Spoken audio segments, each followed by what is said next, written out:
Hello everyone. Yes, you're welcome to today's live session. So, guys, as usual, we are here again with an interesting topic that we want to look into.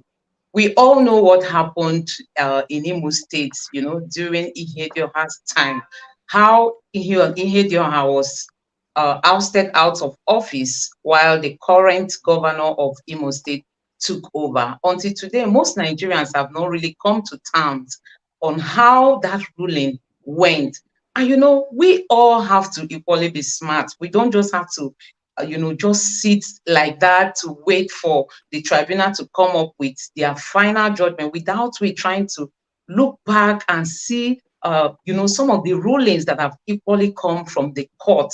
I mean, the Supreme Court before now. Like I mentioned, that of Ihedioha and Governor Hope Uzodinma. We want to look at the role of Inec in that election and also to see how it might try to, work this time in Peter Obi's petition, which we are still waiting for the ruling, because we all know that these people, they are working behind the scene, and we don't want to just keep quiet and just wait for them to come up with whatever. We've dug deep to come up with some vital information to share with you guys, and no doubt you are going to appreciate it. So, guys, today I'm going to be inviting Dr. Tel to take us through Ihedioha's case, at the Supreme Court against Hope Uzodinma and how he lost, just to see the role of INEC and also to compare it with what is happening today as we wait for the tribunal to come up with their final judgment. So at this point, I'll be bringing in Dr. Tel. Dr. Tel, please, over to you. Yeah, good evening, wonderful Nigerians, and wherever you are. Good day. I don't know if you're in your morning or in your afternoon now, or even in your new day. All right. The topic we have today is very, very interesting. It requires really deep understanding to appreciate where we are coming from. What we have found out is that INEC has a pattern with which they used to frustrate whosoever they want to deny his mandates after election. Now, INEC is a body that is appointed by the government. INEC is a body that is established by law.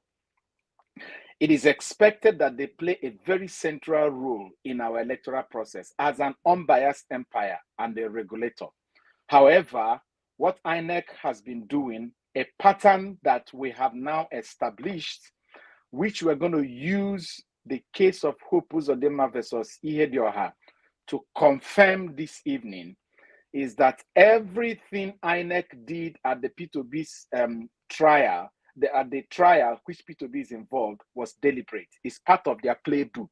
Let me use the word playbook. It is INEC's playbook. You remember that INEC did not call any witness except one person that they brought. We remember also that INEC, they just keep saying objection, objection, objection. All right. And then you remember that INEC said that they did their job, that they did the collation, that they abide by the law. But we know, based on the relevant sections of the law, that INEC did not abide by it. And so what was the playbook?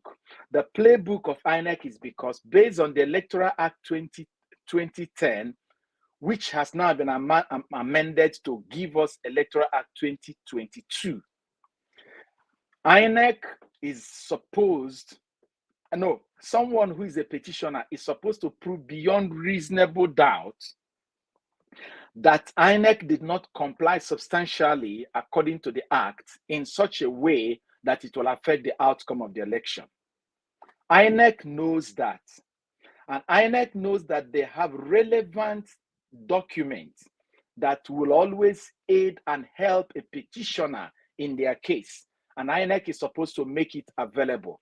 INEC is supposed to be like an investigator, like a police in a case of murder, for instance.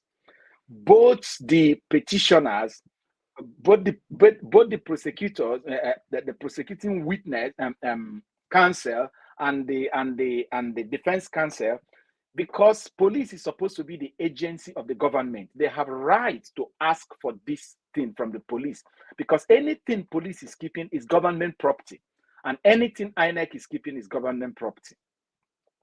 So when Ihedioha won his election in 2019, remember that, as I keep saying, President Buhari then, I think, went to Imo State twice. The Imo State people, of course, did not respond positively, but they were bent on winning a state in Southeast. They were hell-bent on winning a state in Southeast.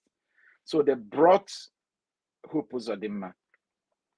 And I'm sorry, they brought, Hope Uzodimma, which came, I think he came third in the election. He came third in that election. And now, having come third in the election, he decided that he was going to challenge the election, that he won the election. And the likes of Ihedioha, they saw it like, this guy is a joker. How is he going to ever manipulate his way and come to the court? So Hope Uzodimma went to the police commissioner. The police commissioner in Imo State gave approval for whatever result, I don't know where they brought it from. And he was able to manufacture results from about 388 polling units in his area, in his locality, in his local government. That result came from his local government. And they amounted to about 300 and something thousand votes. I'm telling you, small thing. Remember that the person who was leading in the whole election, who happens to be Ihedioha, had about 260 over some, not up to 300,000 votes, and that was how he was declared winner. Whereas Hope Uzodimma didn't even get up to 150, and then from nowhere he manufactured from one local government out of 300 and something polling unit, he manufactured over 300,000 votes. Now, INEC, as you can see here, this is the statement of the Supreme Court. This thing that is on the slide in the board here is the statement of the Supreme Court. INEC, who conducted the election, was brought to the court, and they were supposed to come to the court and say, don't mind this man. This is the result of the election we conducted. And give it to the court. And INEC came to court and folded their arms. Do you know the only thing INEC keeps saying, if you read the whole judgment, is our election was okay. We conducted the election. In fact, there was no election in certain polling units in this mass area, but the man had a result from all of them. And the result he had was police copy.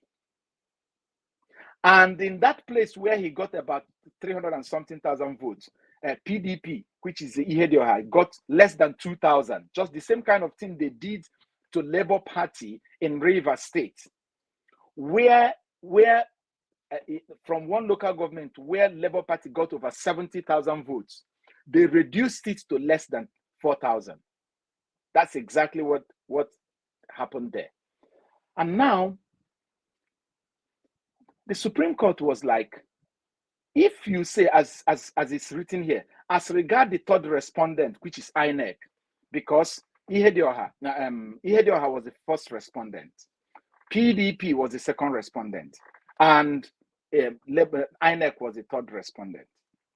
It says, as regard the third respondent, it failed woefully to tender the results it termed genuine, which would have rebutted the presumption of regularity in favor of the documents tendered by the appellant.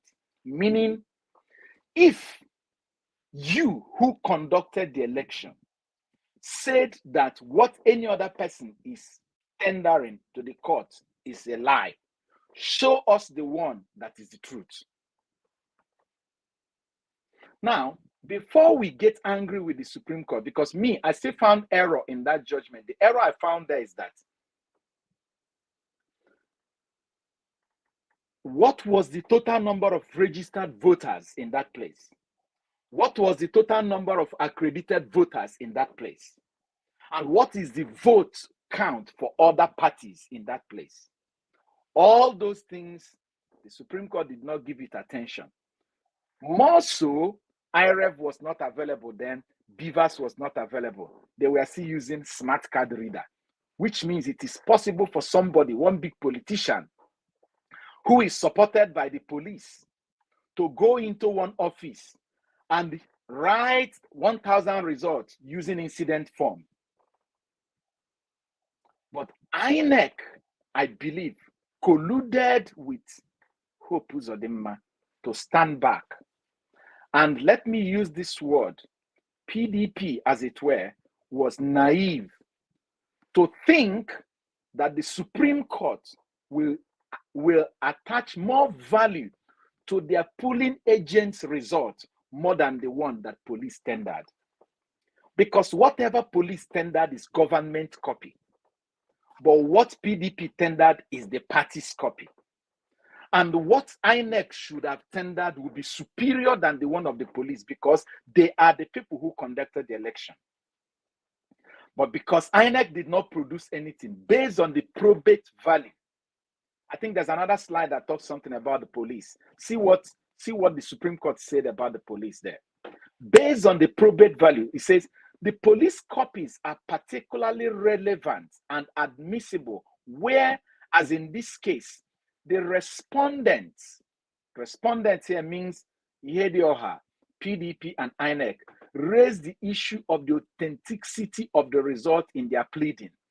Because Ihedioha was saying, this result these people presented is alien to us. We don't know where it came from. The one I am holding is the genuine one. But the only person that would have broken the ranks of whosoever is a liar and whosoever is the truth would have been INEC. And because INEC was not there, the probate value that is attached to the police copy is greater than the one that is attached to a party agent's copy. And that was what the smart thing that Hope Uzodimma did. Where he manufactured those results, only God knows. But the police commissioner gave it approval. And an assistant commissioner come to testify that that was what they have. The one the assistant commissioner had was different from what Ihedioha had. But because it's police, you can't say no. If you say no, INEC, show me your own. So the police copies are particularly relevant and admissible, whereas in this case, the respondent raised the issue of the authenticity of the result in their pleading. The copies given to the police are in those circumstances relevant and tenable to test the veracity of the party's contention on the issue of what in fact transpired. There are, Supreme Court judgment is like more than 100 pages. I just summarized these two things. So, as it were, to be honest, to a very large extent, the judges' hands were tied. They dealt with the evidence that was before them and they gave judgment in favor of Hope Uzodimma. It was a technical job done, I believe, by INEC, who now advise Hope Uzodimma on what they will do and how they will help to pull the rug off the feet of Ihedioha. And that was how Ihedioha's governorship got crushed. Fast forward to P2B versus INEC and PDP and Tinubu. INEC forgot. Oh, I thank God. Thank God for these beavers. Today, I was reflecting and I was saying, Peter Obi has come to change the shape of politics in Nigeria. I know that by the grace of God, he will succeed. But do you know one thing? Even if everything were to stop like this today, Nigeria is no longer the same. Credits to that man called Peter Obi. Nigeria is no longer the same. Now, BVAS was not in existence in 2019 election. BVAS is in existence now. IREV was not in existence in 2019 election. IREV is in existence now. So, naively, INEC and APC came to the Presidential Election Petitions Court to play the same old card without remembering that the law that could give them a leeway in that old card has changed. And as it were, one of the lead counsel to Peter Obi in this particular Presidential Election Petitions Court happens to be Onyechi Ikpeazu. Onyechi Ikpeazu was also the lead counsel to Ihedioha in Imo State. So I feel that Onyechi Ikpeazu is still wriggling from the anger of the naivety that existed. I call it naivety. And how INEC, that should be an unbiased empire, pulled the rug off his client. And this time around, he was not going to let go. And he used the case of Adeleke versus Oyetola as a testing ground for this new electoral act. And it worked. Because Supreme Court, whether they like it or not, committed themselves heavily in that judgment that came out in May. And anybody who may have read the judgment of Oyetola versus Adeleke and believe that justice can prevail in Nigeria should go and sleep, because Peter Obi will be made president. But the only thing that will make Peter Obi not to be a president is the Nigerian factor. And that Nigerian factor this time around will be so obvious. You see this coup that happened in Niger. There was coup in Mali. There was another coup in which other country again? About three different African countries currently have military leaders, including there is Burkina Faso. There's Burkina Faso, there's Mali, there's Niger, and I think there's Guinea. But yes, none is attracting more attention like Niger, because the Niger case is exposing, according to the analysts, the underground mischievous manipulation of France in the economy and the welfare of the Nigerians. Now, we are not talking about coup in Niger, but I just wanted to say that what happened, and the reason is because according to the analysts, what is happening in Niger and in most Francophone countries has gotten so bad that people, even though they don't like military coup, kept saying, but what France is doing is not good now. But what France is doing is not good now. This is too much. Let me put it this way. Even if the court decides to deny Peter Obi this presidency, they will so destroy our constitution. The judges will so destroy our electoral act and so destroy the confidence of Nigerians that their integrity will be at stake for a very, very, very, very long time. Because I have read Obasanjo versus Buhari, the judgment of the Supreme Court. I have read Buhari versus Yaradua. I have read Atiku versus Buhari, the whole Supreme Court judgment. I have read many other Supreme Court judgments. And you know, as we keep saying here, the mischief found in the Electoral Act 2010, which is corrected now in the Electoral Act 2022, was able to pull out those things that made the cases to go in the way they went in 2003, in 2007, in 2011, in 2015, and in 2019. Because the issue of incident form, the issue of manual register, manual accreditation, smart card reader, card reader is not working, all those things. Nobody, and thanks goodness, that even on the day of election, February 25 this year, nobody complained that Beavers did not work to do accreditation. Beavers did accreditation. Election was conducted. Nobody. There were areas, of course, where result sheets were torn and thrown away by touts. But there were more areas where accreditation was done, election was conducted, it was counted. The problem was the upload. And INEC said to the Presidential Election Petitions Court, can you give me the first slide, the one where Supreme Court was lambasting them? INEC said to the Presidential Election Petitions Court, so the very first slide they produced, yes, this one, that they did proper accreditation with hard copy. Okay, you did proper accreditation with hard copy. Somebody is accusing you, saying you do not have any results. The Supreme Court is saying here that if indeed what your accuser is saying is a lie, prove him wrong.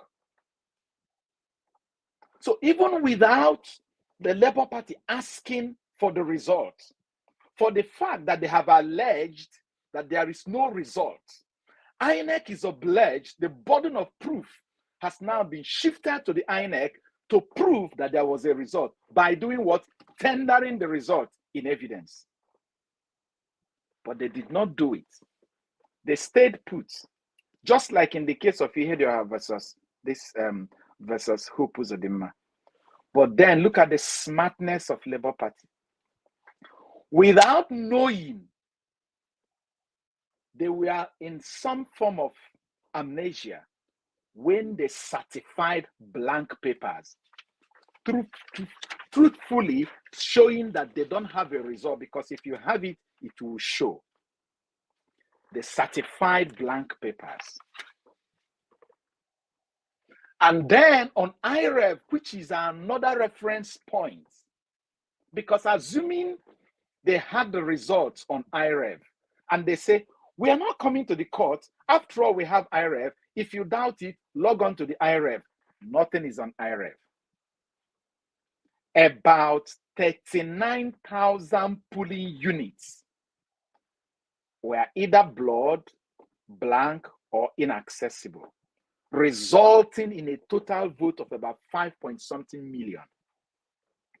And do you know the smartness of Labour Party? Just like the Supreme Court said in the case of Oyetele versus Adedeke, the Supreme Court said 3 things that you need to validate accreditation and overvoting. Number 1, the voters register, where all the number of people who registered in a particular place are registered. Number 2, Beavers accreditation information, where the number of people who maybe in a particular polling unit, 1,000 people registered, but only 300 people came. The Beavers will show it. And number 3, Form EC8A. Form EC8A. Now, Labour Party was able to list the number of people registered in those places where the results were not accessible, blank, or blurred. The Labour Party was also able to state categorically the number of people accredited in those places. The number of people registered in those places where Labour Party was contesting was about 20 million people, out of which about 5 million people, 5.5 million people or above were accredited for election. Yes, INEC said, thinking that they can say it like they said it before and run away. INEC did what? INEC said, fine, we did the election. We use manual results to collate. Fine. Where is the manual result? After 4 months of collating with manual results, what prevents you from uploading that manual result where everybody could view it on IREV? Until date, it is not on IREV. And you say you have it. And when millions of naira was paid to you by Labour Party to give them the certified true copy of that same document you say you had, you gave them blank copy. You gave them blurred copy. Nigeria. That's why I said that for the judge to still rule in favor of INEC and APC and Tinubu, they would have so destroyed our moral, our reasoning, that Nigeria would be so, the judiciary would have made our law so disgusting that The implication, I believe the international community are watching. I don't see anybody coming into the country to invest. Let me tell you something. I know a businessman in Nigeria who represents a company in South Korea. In 2021, this South Korean company considered him a man of integrity and sold to him on credit equipment that will help in the health sector of Nigeria. Equipment worth about $700,000 without collecting money. He trusted him. The equipment was shipped. The equipment came into Nigeria. This equipment were supplied to some teaching hospitals and to some other government hospitals for purchase. Around that time in 2021, a dollar in the parallel market was around 490. Gradually, he's selling and he's remitting money. As I'm talking to you now, this businessman was lamenting to me earlier this week that he's still owing this company in Korea about $150,000 to finish paying. But do you know how much a dollar is going? A dollar is currently more than 900 naira. And the company in Korea wrote saying, we don't think we can do business again with you. Not because of you as a businessman, but because the business climate in your country is not healthy based on our own values in Korea. Now, it's because I know this one. Only God knows how many millions or hundreds of opportunities Nigeria as a country is losing because politicians are appropriating upon themselves holiday allowance.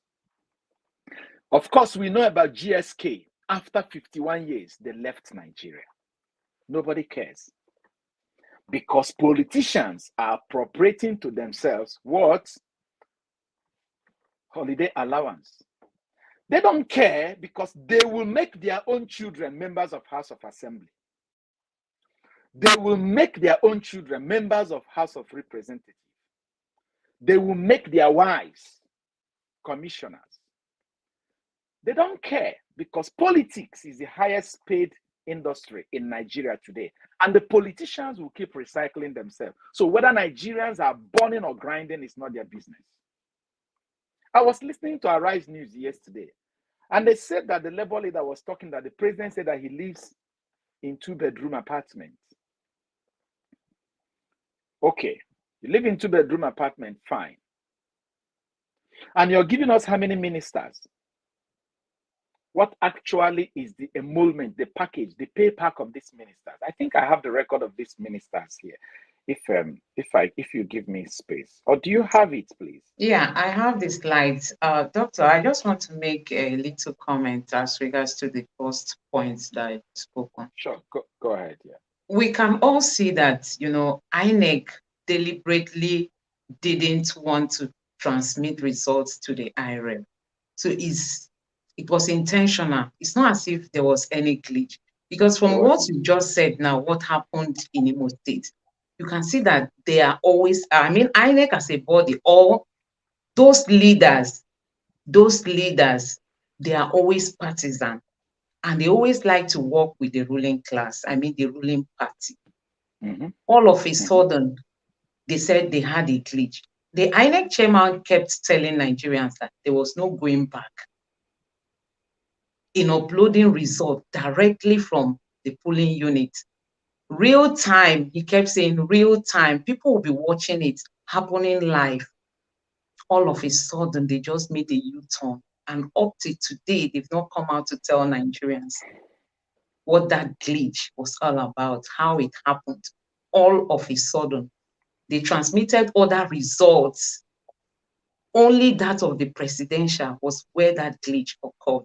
But like you just said, that they don't have any way to escape this time because of the IRF and the beavers that is already made available. The law has backed it. So nobody will come and tell us that, when this election was conducted, one of the days, some of the National Assembly members, they were saying that INEC is not mandated to upload results to the IREV. That is not compulsory. But It's not true.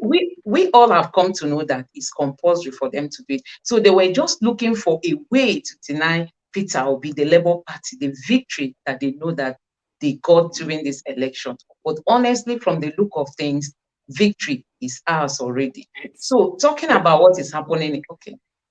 yeah, the mountain they have to climb to be able to bury this, or the depth of the pit they would dig to be able to bury this fraud is too much. It's Honestly. really, really, really, really too much. I do strongly believe that, like in the case of, as I said, Onyechi Ikpeazu, who was the lead counsel to Ihedioha, happens to be the lead counsel in the Adeleke versus to Adeleke, in the Adeleke versus Oyetola's case. And that was the first landmark post-election case where Supreme Court had to wade in to interpret the meaning of this beavers, IREV, transmission, transfer or transmission. Because APC was saying that transfer and transmission are two different things. That electronic transmission is different from transfer. That transfer is physical, enter bus, or enter keke napep, or climb on top of your camel from the polling unit to the verification place.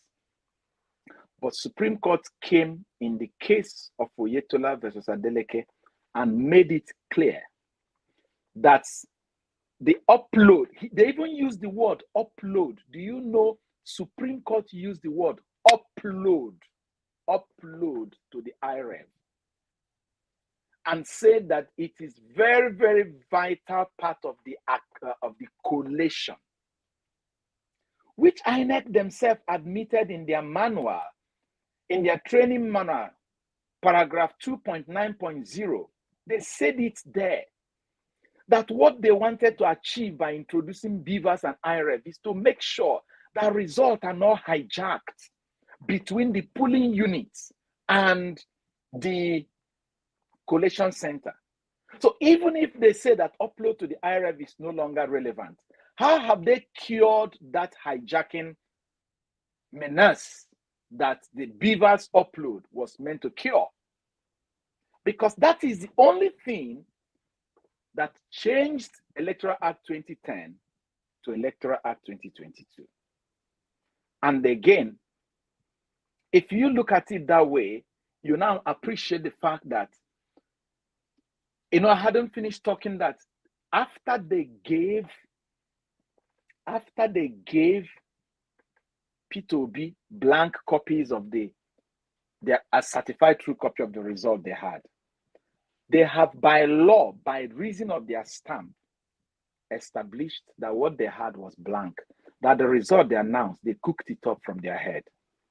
But smartly further, Peter Obi tendered now his own agent's copy, 10,000 units, from 10,000 polling units. Now, look at the implication. Look at it here. Go to the next slide, the one of the police. Now, if you read what the Supreme Court is saying here, they're trying to say, we have to look at something to believe in something. You have to disprove what is available to be able to make what is available to be inauthentic.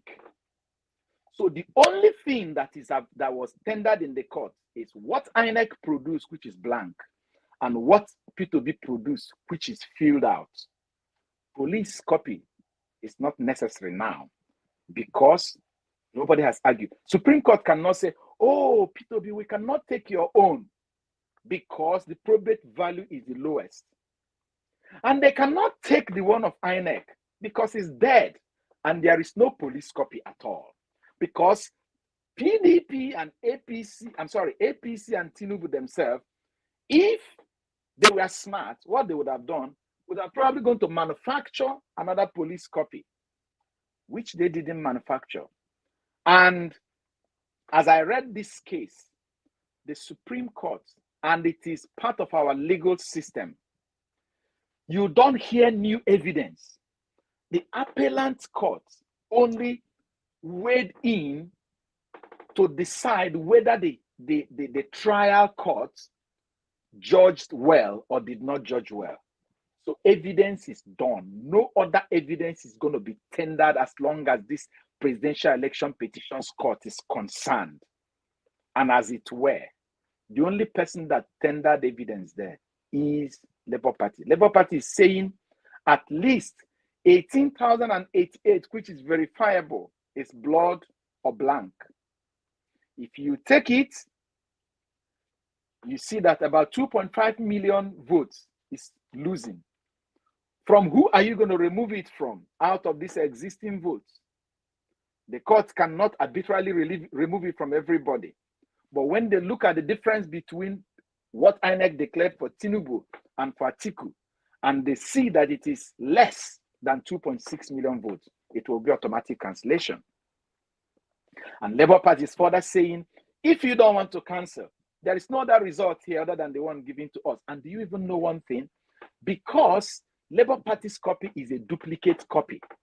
The law says that a duplicate copy is as good as a certified copy because it's a duplicate of the original. So these people have a watertight case that, according to their rumor, if Fashola likes, let him write 1 million judgments. If no one cares. But I think that the judges, they are hearing what we are saying. To be honest, they are hearing these things we are saying. They have never seen it like this in Nigeria, where everybody's interested in this, our country called Nigeria. We want Nigeria to survive. And that is why we are pushing. So continue where you stop, please.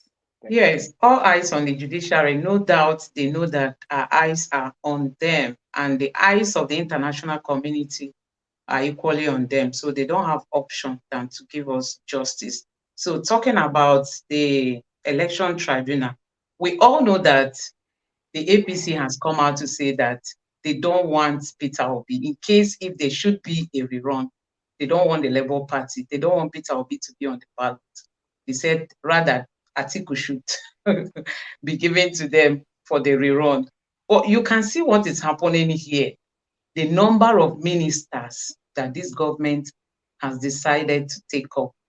And one keeps wondering, is it that they are trying to plant their soldiers? I mean, people that they'll be using in case if we are to conduct a fresh election or a rerun. Because looking at the number of ministers, Nigerians, at such a time when we don't have money, our economy is dying, people are hungry. The palliative they've been promised us, we've not perceived the smell, not to talk of it getting to the people. And look at the number of ministers while we have just 36 states, but look at how many ministers. We were thinking that this government will come to reduce the cost of governance, because Nigerians have been crying right from the time of Buhari that they are spending a lot. We don't have money, but you people are spending a lot. Reduce the number of people you have walking around you. But they now came to increase. Don't you think something might be cooking behind? Is it that they just want to gather all these people from different states? Should an election be reconducted, these people will be like agents already set up. So I'll be bringing Dr. Etel because we also have the next slide to look at. Dr. Etel, let me know just tell our viewers what your own point of view is. Based on the last count, as at last year, the population of the United States of America is not even up to 340 million. But do you know, they don't have up to 20 ministers. They call them secretary.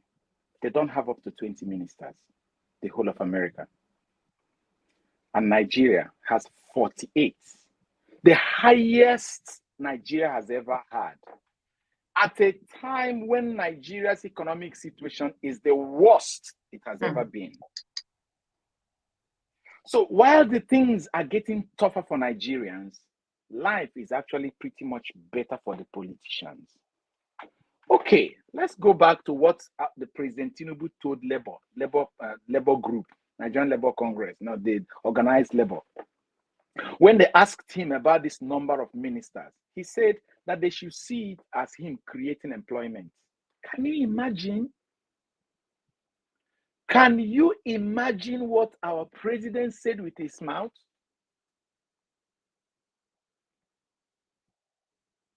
So that we should consider it that he's creating employment. And now look at it. If you look at it here now, you see the number of people. If you add this number, 48 ministers plus 192 brand new cars, 192 brand new cars, 4 per minister.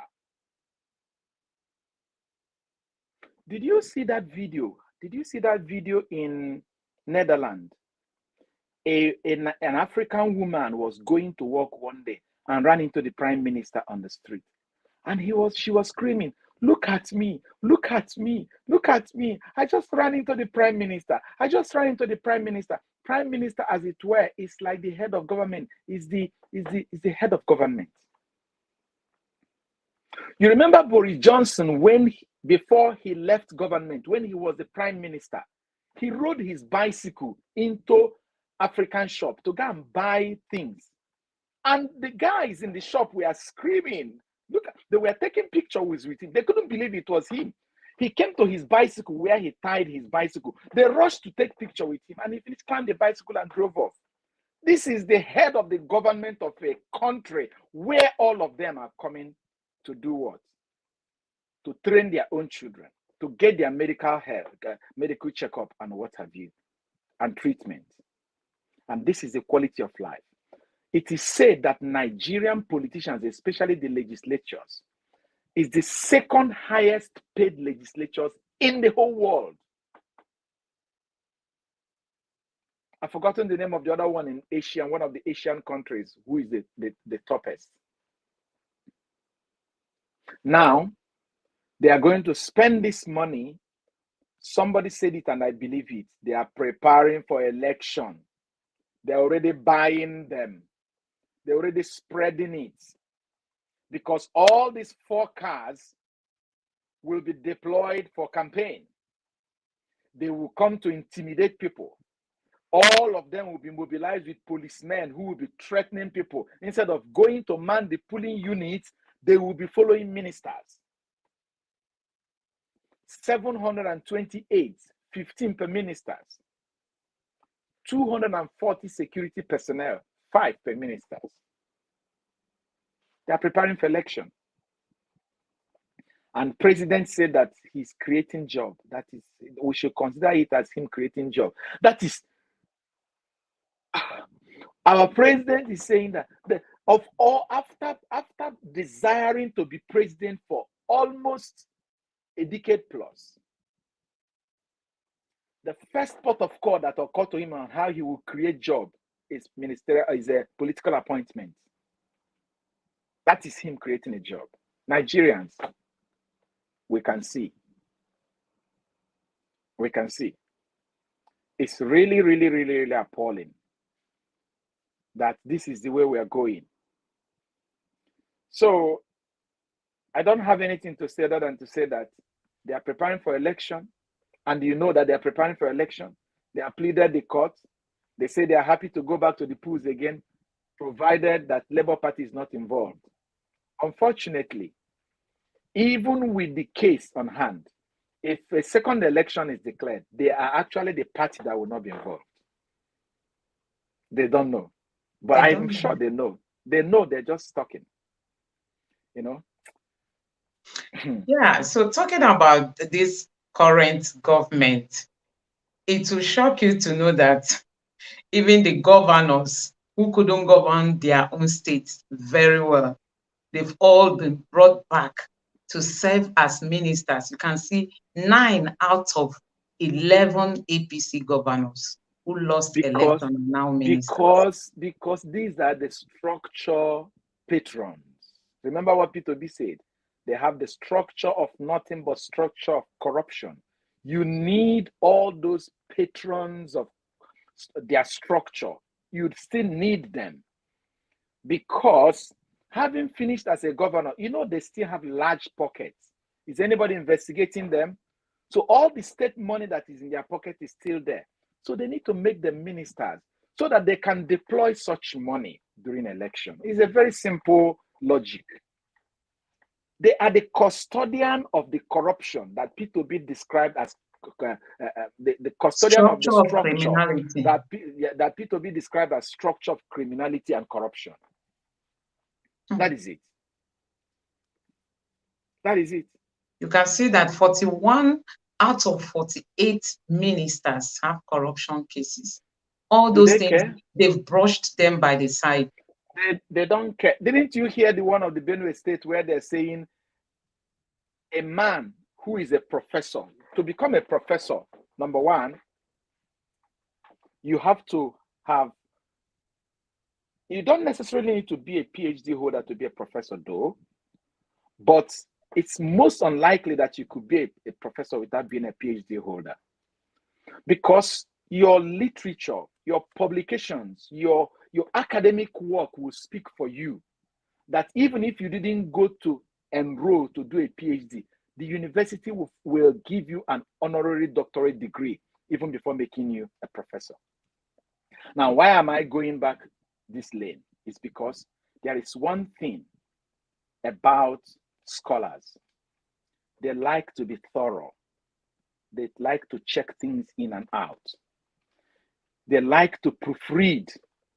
They like to make sure that what they will publish out there can stand the test of time. There is none of them that appeared before the Senate who did not go through DSS screening. Don't forget about that lie that Festus Keyamo was telling us, that he was in fact, that the aeroplane had taken off and the pilot was asked to come back, that Abuja is calling him.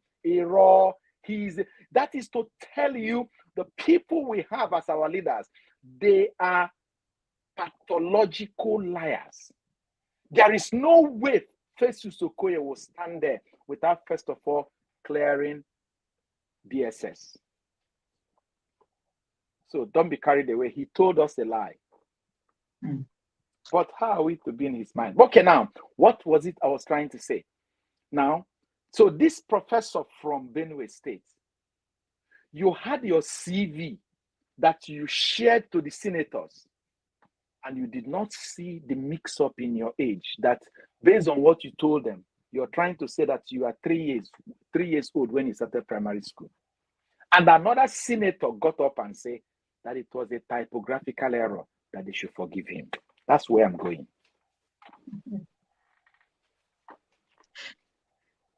That's a typographical error. If it was a journal, that journal, that's what is called DR, desk rejected.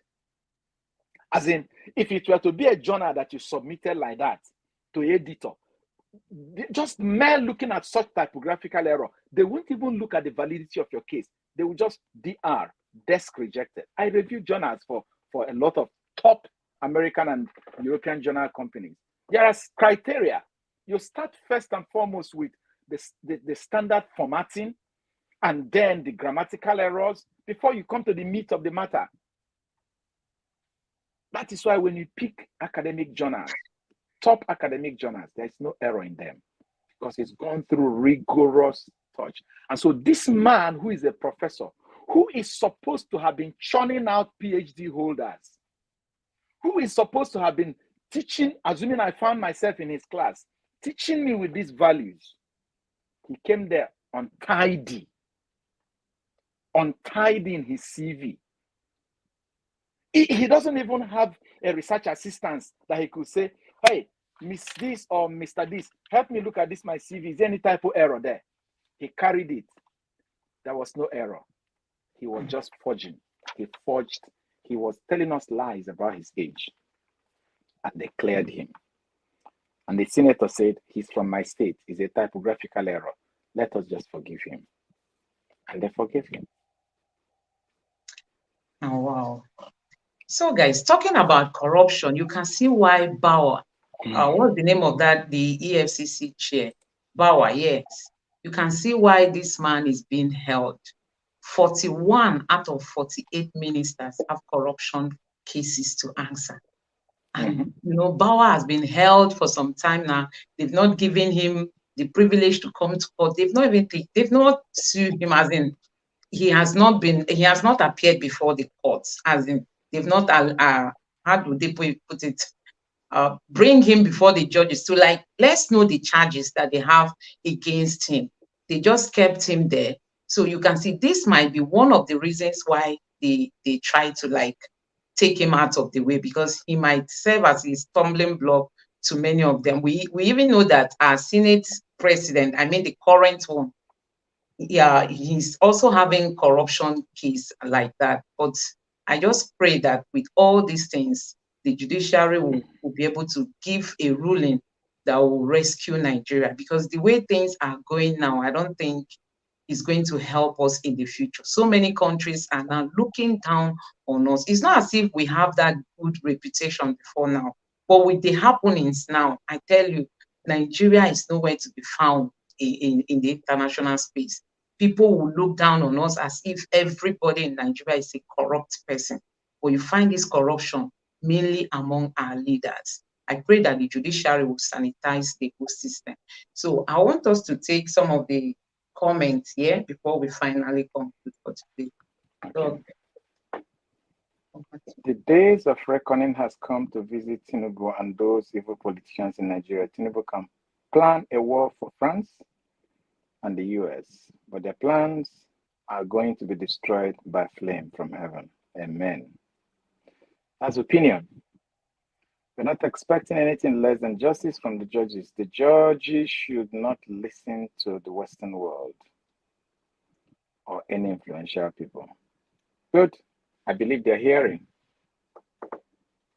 Please kindly help us with information on justices of PET so we can drag them in their miscarriage. But their names are everywhere.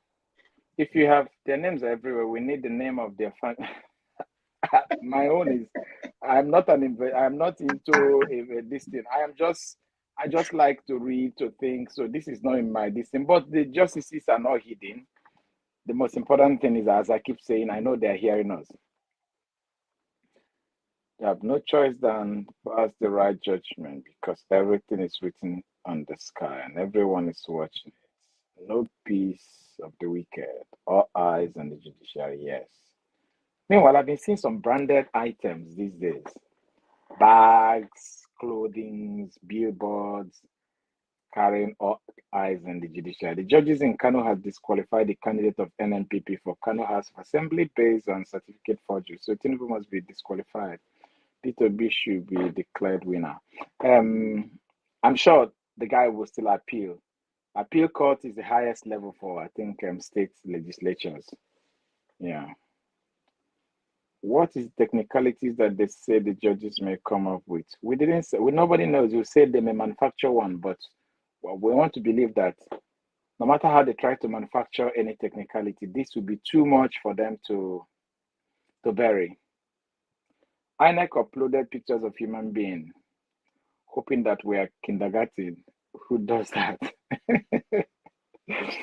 Inec, it shall never be well with you, entire generation. Let God visit our judge in Mr. B's case. Amen. So pray.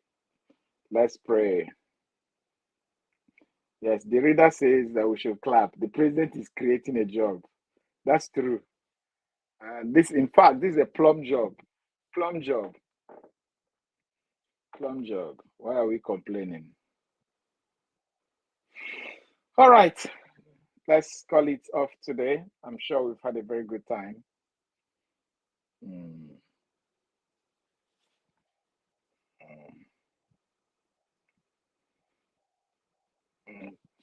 Shame and disgrace to those of them.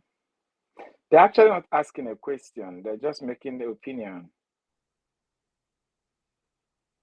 So guys, thank you very much for joining us in today's live session, especially to those of you that joined us from the beginning and you've been there till Now that we are rounding up, I want to say a very big thank you to all of you. Please don't forget to subscribe to this channel and turn on the notification bell. Please give this video a like so that YouTube can recommend it to others. And no doubt we are going to be meeting here again tomorrow. Thank you so much for your time and God bless you. Bye. Yep. Doc, thank you Thank you, for all your everybody. All right. contributions. Bye. Great.